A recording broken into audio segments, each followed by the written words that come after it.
It is overtime here again at Old Favorite Friday, discussing incredible classic beers and giving them the love and the respect that they so rightfully deserve. And the beer we're going to do this week is the Aventinus Weizen Doppelbock. This is a beer that has a lot of love for classic German beer lovers, and rightfully so, because it kind of pioneered the style of those big wheat beers, big dark wheat beers in the Weizen Doppelbock. This beer was made for the first time in 1907, and I am a big fan. If you know anything about, you watch a lot of Old Favorite Friday videos, one of my favorite styles is, when it comes to the classic German style beers, is a Dunkelweizen. It's a style of beer that I really fell in love with years ago, which is a dark wheat beer that has those classic banana and clove flavors that you get from a Hefeweizen. And because this beer is a Doppelbock, it's kind of ramped up, right? It's a higher ABV. It's a bigger, richer beer, a little bit sweeter, and just kind of very, very complex, more interesting. And this is at 8.2%.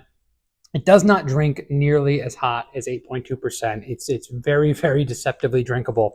And I picked this beer up when I was on vacation. I found a bottle. And one of the things about beers like this is sometimes you look on the back and there's no legible or readable date code for you and me, for people that are not within the brewery, where they oftentimes put date codes on there that can only be read by them, more like lot codes or lot numbers. And the first thing I thought was this beer could be old, right? It could be several years old. But the good thing about a beer like this that's bottle conditioned is that it ages extremely well. And then I pour the beer here and I got really excited because I'm like, okay, I haven't had this beer in a couple of years. It's been a while. I'm excited about it. I know this is a really, really solid beer. And I poured it and I realized almost immediately this bottle's got to be 3 to 4 years old, just from my immediate perception. First and foremost, this is a bottle conditioned beer, and the carbonation was really, really muted. It was not a lot of carbonation. I remember pouring this beer and getting this big fluffy head on it. If you actually go watch any other videos of people talking about this beer, you'll see that's a high carbonation is pretty prominent in this beer. And this is basically how the beer looked the second that I poured it. So that tells me, one, the carbonation is dissipated over time. Also, when you pour a beer like this, they recommended, it's a kind of a classic style of these German wheat beers, is to kind of swirl the bottle and pour the yeast residue from the bottle into the glass, which kind of makes it kind of murky. It's not the most visually appealing thing, but it does add flavor to the beer. Well, I poured this very delicately, trying to reserve the yeast down there because I wanted to see the clarity of the beer. And as you can see, it's pretty muddled. So that's another reason that you might think this beer is a little bit older. And then I'm picking up some kind of that port-like or sherry-like notes of oxidation that come from this beer. Now, that's the backstory of this particular bottle. Is it great? Absolutely. This is a perfect example of a beer that really ages well, and it shows you, if you want to pick up a beer like this or some of the other classic German beers of this style, the bigger, richer beers, I should say, and then want to get into the Belgian beers that we know so well over here at Barrel of Monks Brewing, the higher ABV bottle conditioned beers. It just goes to show you how well they can age over time. You're picking up these fig and raisin developed notes here in this beer. You're getting a subtle nuttiness. You're getting toffee. You're getting caramel.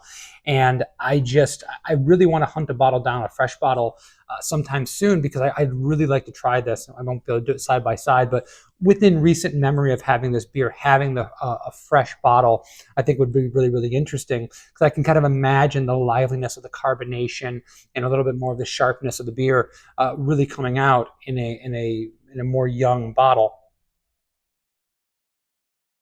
But I really, really love this. It is a style of beer in that dark wheat beer that there's just not very many people that do it. I mean, there's a classic German breweries that do it, but there's not a lot of them available over here. So it's kind of slim pickings if you're looking to really get into a style like this. And I just can't name an American brewery that's doing something like a Weizen Doppelbock or a dark Hefeweizen. It's just not something that you see a lot. And I can understand it's kind of a niche in some ways, because a lot of people are kind of put off by the banana, the bubble gum, the clove, some of the flavors that come off of a German Weissbier yeast strain. But when it's done well and it's not cloying and there's not too much sweetness to go along with it, and you have a nice balance of hops there, and the malts are on point and giving you all these different subtle flavors to balance those out, it's just beautiful. It's a really, really well-made beer. I mean, they've been made since 1907, so I think they know what they're doing over there.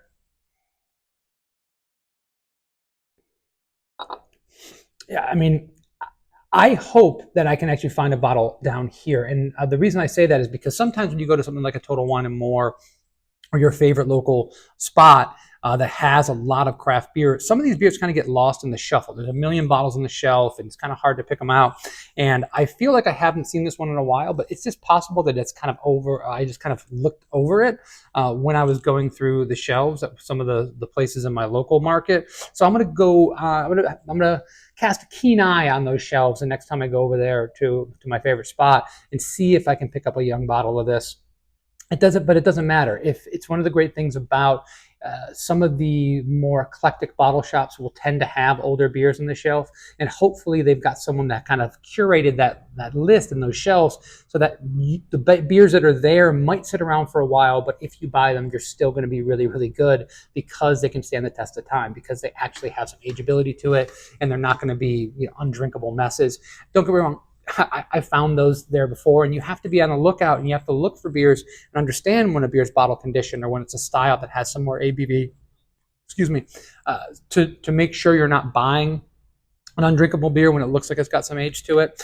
But if you watch Old Favorite Friday, we talk all the time about the beers that age really well. You can always ask. You can always do a Google search about a beer. If you see it on the shelf, it looks like it's really special. And you can usually find out if you see some dust on it, if you really want to drink that beer younger, or it does have some ageability to it, and you can make those decisions on your side. Beautiful beer. Uh, really food friendly, I would say. We always talk about food pairings here. It's one of my favorite things to do is to pair beer and food. I think it's very underrated, and people are always trying to pair food and wine together, but food and beer works perfectly, especially in this region of the world. The beers are almost made to go with the food. I really want to do this beer, if I can go and find another bottle, I would like to do this with like a brown butter sage ravioli, like a butternut squash ravioli with a little bit of walnuts in there and the sage and the brown butter. I think those sweet flavors and the earthy flavors that come from that dish, and the sage in particular, will really lend to the spiciness that comes out of this yeast strain and really kind of kick up those caramel and those fruity flavors in the beer to another level. I think it would be a really, really dynamite food and beer pairing.